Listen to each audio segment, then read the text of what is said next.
کچھ دن پہلے انڈیا میں ایک مکالمہ ہوا، ایک مناظرہ ہوا، ڈیبیٹ ہوئی، جس میں مفتی شمائل ندوی صاحب اور ساتھ میں دوسرے جاوید اختر صاحب کے درمیان ہوا۔ تو جاوید اختر صاحب نے یہ ایک سوال کیا، کہا کہ تمہارے قرآن میں اعتراض کیا قرآن پر، کہ تمہارے قرآن تو کہتے ہیں ایک طرف کہ اس میں ہر ایک شے کا ذکر ہے اور دیکھا جائے تو اس میں تو ڈائناسور کا ذکر نہیں ہے۔ تو جس کے جواب میں مفتی شمائل ندوی صاحب کہتے ہیں کہ تمہاری جس طرح میتھمیٹکس کی بک میں ڈائناسور کا ذکر نہیں ہے، اسی طرح قرآن میں بھی نہیں ہے۔ تو اس بارے میں کیا کہیں گے؟ کیا واقعتاً قرآن میں ڈائناسور کا ذکر نہیں ہے؟ میں نے بھی یہ ڈیبیٹ دیکھی اور جو ہے سنی، اور اچھا ہوا کہ ایک ملحد کو شکست ہوئی، مسلمانوں کی کامیابی ہے۔ جو بھی ہے، جس کے ہاتھوں بھی اللہ تبارک و تعالیٰ مسلمانوں کو غلبہ عطا فرمائے، لیکن جس سے بھی جو کام لینا چاہے وہ پروردگار لے لیتا ہے۔ لیکن آپ نے جو سوال کیا یہ بڑا قابل غور ہے، کیونکہ قرآن مجید نے فرمایا کہ اس میں ہر چیز کا بیان ہے، تبیانا لکل شیء، ہر چیز کا ذکر ہے اس میں۔ تو اب وہ جنہوں نے اعتراض کیا تھا کہ قرآن مجید میں ڈائناسور کا ذکر ہے، تو اب اس کا جواب یہ ہے کہ بے شک قرآن مجید کے اندر ڈائناسور کا ذکر ہے، کہ اللہ تبارک و تعالیٰ نے سورہ نور میں ارشاد فرمایا واللہ خلق کل دابۃ مما۔ دیکھیں ہم دنیا میں کیا بولتے ہیں کہ بات مختصر ہو لیکن جامع اور معنی ہو، یعنی مختصر اشارتاً بات ہو، اگلے کو سمجھ آ جائے کہ بات کا پوری کا مقصد کیا ہے۔ ایسے دنیا کا طور و طریقہ ہے کہ کم بولو لیکن کام کی بات کرو۔ تو اللہ تبارک و تعالیٰ نے بھی فرمایا واللہ خلق کل دابۃ مما، فرمایا کہ اللہ تبارک و تعالیٰ نے پیدا کیا زمین پر چلنے والے۔ دیکھیں اب نہ اللہ تبارک و تعالیٰ نے سمندر کا ذکر فرمایا، نہ ہی آسمان کا ذکر فرمایا۔ دابہ معنی زمین پر چلنے والا۔ اب زمین پر چلنے والا جانور بھی ہو سکتا ہے، انسان بھی ہو سکتا ہے، کیڑے مکوڑے بھی ہو سکتے ہیں۔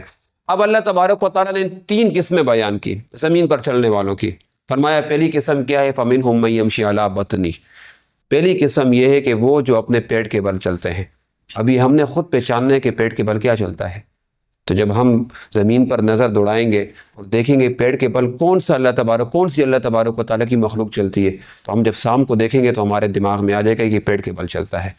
ابھی ہم نے مائنڈ خود لگانا ہے۔ پھر اللہ تبارک و تعالیٰ نے ارشاد فرمایا وَمِنْهُم مَّن يَمْشِي عَلَىٰ رِجْلَيْنِ، کہ بعض وہ ہے کہ جو 2 ٹانگوں پر چلتے ہیں۔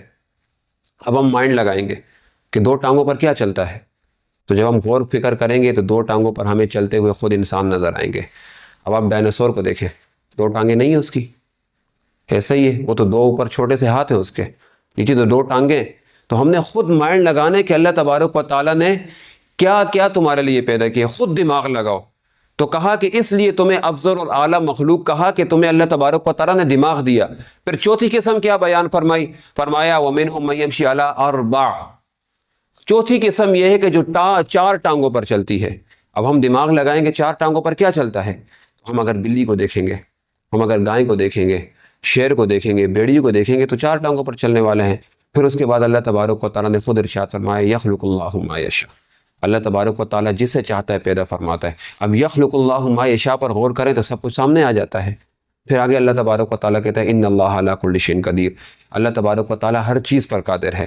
اب ایک ملحد اعتراض کرتا ہے، اس نے کہا کہ جب رسول بھی، انبیاء بھی ہماری طرح ہی بشر ہیں، ہماری طرح ہی انسان ہیں، تو پھر اللہ رب العزت نے انہیں کیوں بھیجا، یعنی اس دنیا میں ان کی ضرورت کیوں پیش آئی؟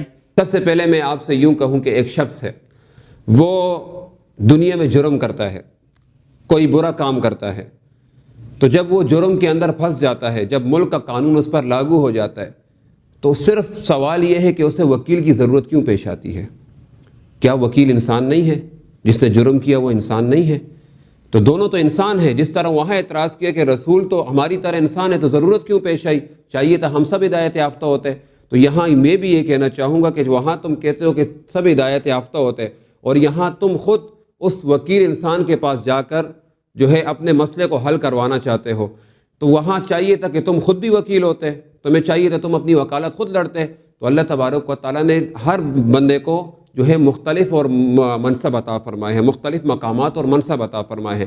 تو بہرحال رسولوں کی ضرورت اس دنیا میں اس لیے پیش آئی کہ وکیل جب دنیا میں انسان کا مقدمہ لڑتا ہے، انسان کو عدالت سے بری ذمہ کرا کر اس کے جو جرم ہے اس کو ختم کروا کر اس کو پاک صاف ستھرا کر کے دوبارہ اپنے گھر کی طرف لوٹاتا ہے، تو اسی طرح رسولوں کی ضرورت اس دنیا میں پیش آئی کہ بروز محشر جب رسول کہیں گے میرے مالک ہم نے ان کو ہدایت دی تھی، ان کو ہدایت بتائی تھی، انہوں نے ہدایت کے راستے کو قبول کیا، اگر ان کے گناہ صغیرہ ہیں تو ہم گناہ صغیرہ کی سفارش کرتے ہیں، اس سفارش کو قبول و منظور فرما۔ تو اس لیے رسولوں کی ضرورت اس دنیا میں پیش آئی۔